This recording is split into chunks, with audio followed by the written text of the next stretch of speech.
ತಾವು ಒಪ್ಪಂದ ಮಾಡ್ಕೊಂಡ್ರಿ. ಯಾರ ಹತ್ರ ಮಾಡ್ಕೊಂಡ್ರಿ? ಇದೇ DLFನವ್ರಿಗೆ ನೀವು ಮುಖ್ಯಮಂತ್ರಿ ಆಗಿದಂಥ ಟೈಮ್ನಲ್ಲಿ ಎಷ್ಟು ಕೋಟಿಗೆ? 400 ಕೋಟಿಗೆ ಸಹಿ ಹಾಕಿ ಅವರೇ ಕೊಟ್ಟಂಥ ಮೊದಲನೇ ಕೊಟ್ಟಂಥ 100 ಕೋಟಿಯನ್ನು ನೀವೇ ಅವ್ರ ಹತ್ರ ಚೆಕ್ಕಿಸ್ಕೊಳ್ತೀರಾ. ನೀವೇನು ಹೇಳ್ತೀರಾ ಅವ್ರಿಗೆ? ಸಂಪೂರ್ಣವಾಗಿ 6 ತಿಂಗಳೊಳಗಡೆ ನಿಮಗೆ ರೈತರಿಂದ ಭೂಮಿಯನ್ನು ನಾವು ನಿಮ್ಮ ವಶಕ್ಕೆ ಕೊಡ್ತೇವೆ ಅಂತ ಹೇಳಿ 400 ಕೋಟಿಯನ್ನು ಮೊದಲನೇ ಕಂತಾಗಿ 100 ಕೋಟಿ ತಗೊಳ್ತೀರಾ. ನಿಮ್ಮ ಒಪ್ಪಂದ ಇದು. ನಿಮ್ಮ ಸರ್ಕಾರದಲ್ಲಿ ಆದೇಶ ಮಾಡಿದಂಥ ಒಪ್ಪಂದಗಳು. DLFನವ್ರು ಯಾವಾಗ ನಿಮಗೆ 6 ತಿಂಗಳಾಯಿತು, 8 ತಿಂಗಳಾಯಿತು, 10 ತಿಂಗಳಾಯಿತು, 16ನೇ ತಿಂಗಳಲ್ಲಿ ದಯವಿಟ್ಟು ನೀವು ನಮಗೆ ಜನಗಳಿಂದ ಭೂಮಿ ಕೊಡ್ಸಲ್ಲ, ನೀವು ಮಾತಿನ ಮೇಲಿಲ್ಲ, ನಮ್ಮ ಹಣ ಕೊಡಿ ಅಂತ ಪತ್ರ ಕೊಟ್ಟು ನೀವು ಹಣ ವಾಪಸ್ ಕೊಡ್ತೀರಾ ಅವ್ರಿಗೆ, DLFನವ್ರಿಗೆ. ನಿಮ್ಮ ಅವಧಿನಲ್ಲೇ ನಾವೆಲ್ಲ ಯೋಚನೆ ಮಾಡಬೇಕು. ಬಾಯಿಗೆ ಬಂದಂಗೆ ಮಾತಾಡೋದಲ್ಲ. ನೀವು ಮಾಡಿರ್ತಕ್ಕಂಥದ್ದು ನಾನು ಮನವಿ ಮಾಡ್ತೀನಿ TV ಮಾಧ್ಯಮದ ಸ್ನೇಹಿತರಿಗೆ, ಪತ್ರಿಕಾ ಮಾಧ್ಯಮದ ಸ್ನೇಹಿತರಿಗೆ, ಈ ಜಿಲ್ಲೆಯಲ್ಲಿ ತಾವೆನ್ನ ಏನು ನಾನು ಮಾಡಿದ ತಪ್ಪುಗಳನ್ನ, ನಾನು ಮಾಡೋದು ಸರಿಗಳನ್ನ, ನಮ್ಮ ಮುಖಂಡರುಗಳು ಮಾಡೋದನ್ನು, ರಾಜಕಾರಣಿಗಳು ಮಾಡೋದನ್ನು, ತಪ್ಪುಗಳನ್ನ ಸರಿಪಡಿಸ್ಕೊಳ್ಳುವಂಥದ್ದು ಅಥವಾ ಒಳ್ಳೆಯದನ್ನು ಕೆಟ್ಟದ್ದನ್ನು ನೀವೇನು ಹೇಳ್ತೀರಿ ತಾವು ಜನತೆಗೆ ಹೇಳಿ. ಇವರು ನಮ್ಮ ಜಿಲ್ಲೆಯಲ್ಲಿ ಮಾಡಿರ್ತಕ್ಕಂಥ ಈ ವ್ಯವಸ್ಥೆನ ಯಾವುದು ಸರಿ ತಪ್ಪು ಅಂತ ಪ್ರತಿ ಗ್ರಾಮದ ಪ್ರತಿ ರೈತನಿಗೆ ಮನೆಯ ಬಾಗಿಲಿಗೆ ತಲುಪಿಸುವಂಥ ನಿಮ್ಮಿಂದ ಕಾರ್ಯಕ್ರಮಗಳಾಗಲಿ ಈ ದಿವಸದಿಂದನೇ. ಬಾಯಿಗೆ ಬಂದಂಗೆ ಮಾತಾಡೋದಲ್ಲ. ಯಾರು ಇದು ಕೂಸು ಅನ್ನೋದನ್ನು ಬಿಡಿಸೇಳಿ ಸ್ವಾಮಿ. ನಿಮ್ಮ ಮುಖಾಂತರ ಗೊತ್ತಾಗಲಿ ಕುಮಾರಸ್ವಾಮಿ ಅವ್ರಿಗೆ ಮತ್ತು ಅವರ ಕುಟುಂಬದ ವ್ಯವಸ್ಥೆ ಇರ್ತಕ್ಕಂಥದ್ದು. ಸ್ವಾಮಿ ಸ್ವಾಮಿ ಸ್ವಾಮಿ ಅದಾದ ನಂತರ ನೀವು ಘೋಷಣೆ ಆದಾಗ ನಾನು ಅದಕ್ಕೆಲ್ಲ ಉತ್ತರ ಕೊಡ್ತೀನಿ ಸರ್. ನೀವು ಘೋಷಣೆ ಆದಾಗ 1 ಎಕರೆಗೆ ಎಷ್ಟು ಅಡಿ ಕೊಡ್ತೀವಿ ಅಂತ ಹೇಳಿದಿರಿ ರೈತರಿಗೆ? 8,000 ಚಿಲ್ಲರೆ ಅಡಿ ಕೊಡ್ತೀವಿ ನಾವು ರೈತರಿಗೆ ಅಂತ ಹೇಳಿದ್ರಿ. ಇವತ್ತು ಎಷ್ಟು ಸಾವಿರ ಅಡಿ ಶಿವಕುಮಾರ್ ಅವರು ಕೊಡ್ತಾ ಇದ್ದಾರೆ? 1 ಎಕರೆಗೆ 9,690 ಅಡಿ ಕೊಡ್ತಾ ಇದ್ದಾರೆ. ನೀವು ಹಣದ ರೂಪದಲ್ಲಿ ಎಷ್ಟು ಕೊಡ್ತೀವಿ ಅಂತ ಹೇಳಿದ್ರಿ 1 ಎಕರೆಗೆ? ಕೇವಲ ಬೆರಳೆಣಿಕೆಯಷ್ಟು ಕಾಸು. ಇವತ್ತು ಮುಖ್ಯಮಂತ್ರಿಗಳು ಮತ್ತು ಉಪಮುಖ್ಯಮಂತ್ರಿಗಳು 2.5 ಕೋಟಿಯಿಂದ 3.5 ಕೋಟಿವರೆಗೂ ಕೊಡ್ತಾ ಇದ್ದಾರೆ ಪ್ರತಿ ಎಕರೆಗೆ. ಪ್ರತಿ ರೈತನ ಕಳ್ಕೊಳ್ತಕ್ಕಂಥದ್ದಕ್ಕೆ ಉದ್ಯೋಗ ಕೊಡ್ತಾ ಇದ್ದಾರೆ. ಬಹುಶಃ ಈ ರೀತಿಯ ರೈತರು ಭೂಮಿ ಕಳ್ಕೊಳ್ಳುವಂಥ ರೈತರಿಗೆ ಕರ್ನಾಟಕದಲ್ಲಿ ಹೆಚ್ಚಿನ ಭೂಮಿಯನ್ನು ಕೊಡ್ತಾ ಇರ್ತಕ್ಕಂಥದ್ದು, ಹೆಚ್ಚಿನ ಹಣವನ್ನು ಕೊಡ್ತಾ ಇರ್ತಕ್ಕಂಥದ್ದು ಪ್ರತಿ ತೆಂಗು, ಮಾವು, ಅಡಿಕೆ, ಸಪೋಟ, ಹುಣಸೆ, ಹಲಸು ಇನ್ನಿತರೆ ರೈತರು ಬೆಳೆಗಳಿಗೆ ಕೊಡ್ತಾ ಇರ್ತಕ್ಕಂಥ ಹಣವನ್ನು, ಇದು ಒಂದು ದೊಡ್ಡ ಇತಿಹಾಸ.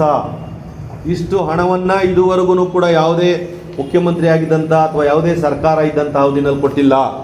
ತೆಂಗಿಗೆ ಕನಿಷ್ಠ 25,000, ದೊಡ್ಡ ಮಟ್ಟದಲ್ಲಿ ಅಥವಾ ಆರ್ಥಿಕವಾಗಿರ್ತಕ್ಕಂಥ ಗಿಡಕ್ಕೆ 40,000, ಮಾವು 45,000, ಒಂದು ಗಿಡಕ್ಕೆ ಸ್ವಾಮಿ 64,000 ಉತ್ತಮವಾದಂಥ ಗಿಡಕ್ಕೆ. ಒಂದು ಗಿಡಕ್ಕೆ ಅಡಿಕೆ 6,000ದಿಂದ 9,000, ಸಪೋಟ 25,000ದಿಂದ 40,000, ಹುಣಸೆ 45ರಿಂದ 60,000, ಹುಣಸೆ ಮರಕ್ಕೆ, ಹಲಸಿನ ಮರಕ್ಕೆ 25ರಿಂದ 40,000. ಇದು ಇತಿಹಾಸ. ನಾವು ಮಣ್ಣಿನ ಮಕ್ಕಳು, ರೈತರ ಮಕ್ಕಳು. ನೀವು ಬನ್ನಿ ಚರ್ಚೆಗೆ. ನಾವು ಮಣ್ಣಿನ ಮಕ್ಕಳಲ್ಲ, ನಾವು ರೈತನ ಮಕ್ಕಳಲ್ಲ, ನಾವು ಬಂಡೆ ಕಡೆಯವರೇ. ನಾವಿರ್ತಕ್ಕಂಥ ಮುಖಂಡರೆಲ್ಲ ಬಂಡೆ ಕಡೆಯವರೇ. ನಾವು ಬರ್ತೀವಿ ಚರ್ಚೆಗೆ. ನಿಮ್ಮ ಅವಧಿನಲ್ಲಿ ಏನೇನಿದೆ 48 ಗಂಟೆಯ ಸಮಯದಲ್ಲಿ ನಮಗೆ ನೀವೇ ನಿಗದಿ ಮಾಡಿ. ನಿಮ್ಮ ಜಾಗಕ್ಕೆ ನಾವೇ ಬರ್ತೀವಿ. ನಾವು ಜಾಸ್ತಿ ಬರಲ್ಲ, 10ರಿಂದ 12 ಜನ ಮುಖಂಡರು ಬರ್ತೀವಿ ಜಿಲ್ಲೆಯಲ್ಲಿ. ನೀವು ಮಾಹಿತಿಗಳು ತಗೊಂಬನ್ನಿ, 30 ವರ್ಷದ ಮಾಹಿತಿಗಳನ್ನ. ನಾವು 30 ವರ್ಷದ ಮಾಹಿತಿಗಳು ತಗೊಂಬರ್ತೀವಿ, ರಾಜ್ಯಕ್ಕೆ ಮಾಡಿರ್ತಕ್ಕಂಥದ್ದು ಏನೇನು ಎತ್ತ ಅಂತ. ನಿಮಗೆ ಯಾಕೆ ಹೊಟ್ಟೆ ಉರಿ? ಶಿವಕುಮಾರ್ ಅವರು ಮುಖ್ಯಮಂತ್ರಿ ಆಗೋದ್ರಿಂದ ನಿಮ್ಗೆ ಹೊಟ್ಟೆ ಉರಿ ಏನು? ಬಚ್ಚೇಗೌಡನ ಮುಗಿಸಿದ್ರಿ. ಈ ರೀತಿ ಹೇಳಿದ್ರೆ ಬೈರೇಗೌಡರಂಥ ನಾಯಕರಿದ್ರ ಪಕ್ಷದಲ್ಲಿ, ಅವ್ರನ್ನ ಮುಗಿಸಿದ್ರಿ. ನೀವು ಮುಗಿಸಿರ್ತಕ್ಕಂಥದ್ದು 100 ಜನದ ಪಟ್ಟಿ ಮಾಡಬಲ್ಲೆ ಈ ರಾಜ್ಯದಲ್ಲಿ. 100 ಜನದ.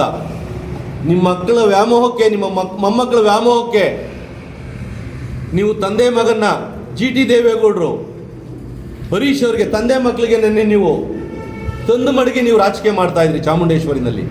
ನೀವು ಹೇಳ್ತೀರಿ ಚಾಮುಂಡೇಶ್ವರಿ ಕ್ಷೇತ್ರಕ್ಕೆ ಹೋಗಿ, ನೀವೇನು ಹೇಳಿದ್ದೀರಿ ಮೊನ್ನೆ ಚಾಮುಂಡೇಶ್ವರಿ ಕ್ಷೇತ್ರಕ್ಕೆ ಹೋಗಿ ಹಾಲಿ ಶಾಸಕರಾಗಿದ್ದಂಥ ನಿಮ್ಮ ಪಕ್ಷದ ಚಿಹ್ನೆಯಿಂದನೇ ನಿಂತಿರ್ತಕ್ಕಂಥವ್ರಿಗೆ 75ರಿಂದ 80 ಸೀಟ್ ಬರ್ತೀವಿ ಅಂತೀರಲ್ಲ ಕುಮಾರಸ್ವಾಮಿ ಅವರೇ. ಇನ್ನೂ ಕಾರ್ಯಕರ್ತರಾಗೆ ಮುಖಂಡರಿಗೆ ಇನ್ನೂ ಎಷ್ಟು ಮಣ್ಣೆರ್ಚುವಂಥ ಕೆಲಸವನ್ನು ನೀವು ಮಾಡ್ತೀರಿ ಕುಮಾರಸ್ವಾಮಿಗೆ? 75ರಿಂದ 80 ಸೀಟು 4 ಸಾರಿ ತಾನೇ ಎಣಿಸಿದ್ರೆ ಬರ್ತಾವ ಸ್ವಾಮಿ ಮುಂದಕ್ಕೆ? ಭಾರತೀಯ ಜನತಾ ಪಕ್ಷದ ನಾಯಕರನ್ನ ಪ್ರಧಾನಿಗಳನ್ನ ತಪ್ಪಿಕೊಂಡು ಅಮಿತ್ ಶಾ ಅವ್ರು ತಪ್ಪಿಕೊಂಡು ಹೋಗಿ ರಾಜಕೀಯ ಮಾಡೋಕ್ಕೆ ಹೋಗಿರೋರು ನೀವು. ನೋಡುವ ಸಾಧ್ಯವಾದರೆ ಎಷ್ಟು ಸೀಟ್ ಗೆಲ್ತೀರಿ. ನೀವು ಸ್ವತಂತ್ರವಾಗಿ 124ಕ್ಕೂ ನಿಂತು ನೋಡಿ, 150 ಕ್ಷೇತ್ರದ ಠೇವಣಿ ಬರಲ್ಲ ನಿಮಗೆ. ನಮ್ಮಂಥ 100 ಜನ 1000 ಜನ ಪಕ್ಷ ಕಟ್ಟದ ಪಕ್ಷದಲ್ಲಿ ನೀವು ಮೆರವಣಿಗೆ ಆದವರು, ಅಧಿಕಾರವನ್ನು ಅನುಭವಿಸಿದವರು ನೀವು. ಇವತ್ತು ಚಾಮುಂಡೇಶ್ವರಿಗೆ ಹೋಗಿ ತಂದೆ ಮಗನ್ನ ವಿರುದ್ಧವಾಗಿ ನೀವು GT ದೇವೇಗೌಡರಂಥ ಹಿರಿಯ ರಾಜಕಾರಣಿಗೆ ಅವ್ರ ಬಾಯಿಗೆ ರಾಜಕೀಯವಾಗಿ ಮಣ್ಣಾಕಿ ಅವ್ರ ಮಗನ ಎತ್ಕಟ್ಟಿ ರಾಜಕೀಯ ಮಾಡೋಕ್ಕೆ ಹೋಗಿ ನೀವು 75ರಿಂದ 80 ಸೀಟ್ ಬರ್ತೀವಿ ಅಂತ ಯಾರಿಗೆ ಹೇಳ್ತಾ ಇರ್ತಕ್ಕಂಥದ್ದು? ನಿಮ್ಮ ಪಕ್ಷದಲ್ಲಿ ಖಾಲಿಯಾಗೋಕೆ ಹೊರಟಿದ್ದಾರಲ್ಲ ಶಾಸಕರು, ಮಾಜಿ ಶಾಸಕರು, ಕಾರ್ಯಕರ್ತರು, ಮುಖಂಡರು, ಅವ್ರಿಗೆ ಇನ್ನೂ ಆಸೆ ತೋರಿಸಕ್ಕೆ ಹೊರಟಿರ್ತಕ್ಕಂಥದ್ದು ನೀವು. ಇನ್ನೂ ಸದೃಢವಾಗಿ ನಾವಿರ್ತೀವಿ, ಇದ್ದೀವಿ ಅಂತ ತೋರಿಸ್ಕೊಳಕ್ಕೆ ಯಾರಿಗೋಗಿರೋದು ನೀವು? ನಿಮ್ಮ ಕಾರ್ಯಕರ್ತರು, ಮುಖಂಡರಿಗೆ ಎಲ್ಲ ಖಾಲಿ ಖಾಲಿ ಖಾಲಿ. ಯಾರು ಮಾಡಿದವರು? ನಿಮ್ಮ ನಿರ್ಧಾರಗಳಿಂದ ಖಾಲಿ ಖಾಲಿ ಆಗಿರ್ತಕ್ಕಂಥದ್ದು. ಇನ್ನು ಮುಂದೆ ನೀವು ಯೋಚನೆ ಮಾಡಿ. ಅವೆಲ್ಲದಕ್ಕೂ ನಮ್ಮ ಹತ್ರ ಪ್ರಶ್ನೆಗೆ ಉತ್ತರಗಳಿದೆ. ಕುಮಾರಸ್ವಾಮಿ ಅವರು